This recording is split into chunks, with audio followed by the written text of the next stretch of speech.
Ternyata sabar itu mahal, teman-teman. Ternyata sabar itu mahal. Sabar lekat dengan ujian, lekat dengan masalah. Bukankah saat kita punya masalah kita bermohon kepada Allah, kita berdoa, kita sholat, kita puasa, itu sabar. Ternyata sabar itu mahal.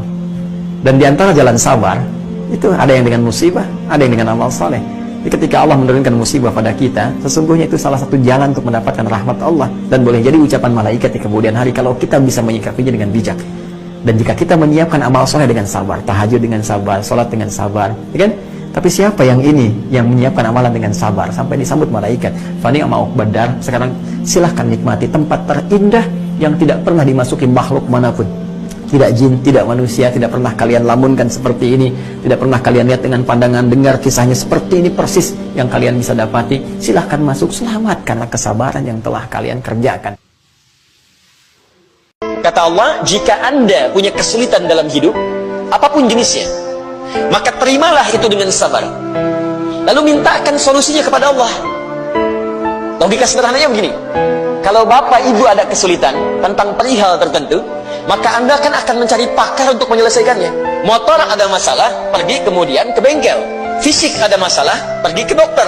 Sekarang hidup kita punya masalah, maka yang bisa menyelesaikan semua itu kita harus datang kepadanya. Siapa itu? Carilah yang tidak punya batas dalam pemberiannya. Bukan cuma sekedar memperbaiki motor Anda dengan kun fayakun dan ditunjukkan kepada bengkel terbaik. Bahkan ia mampu mendatangkan motor yang lebih baru. Masalah apa yang Anda miliki? Maka datang kepadaku, kata Allah, karena aku tidak punya batas dalam pemberian. Wasta'inu bisabri wassalah. Jika engkau punya persoalan dalam hidup, sabar dulu, terima.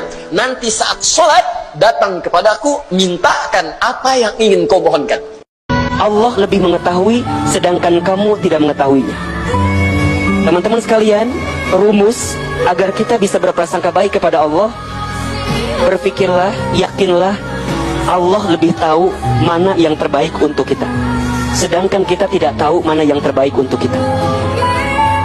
Jangan dibalik, jangan dibalik. Kita ini kadang-kadang suka merasa begini, suka ngerasa mikirnya kita tuh lebih baik dibanding Allah, padahal enggak begitu. Allah selalu punya skenario terbaik, sedangkan kita nggak tahu apa-apa. Ada orang yang pernah hinggap di hati kita, pernah membersamai kita, kemudian pergi meninggalkan kita. Dalam kacamata kita, mungkin itu sesuatu yang tidak baik. Kita sedih, kita gelisah, ditinggal oleh dia. Shh, kita lupa. Boleh jadi, kenapa Allah memisahkan kita dengan orang yang kita cintai itu?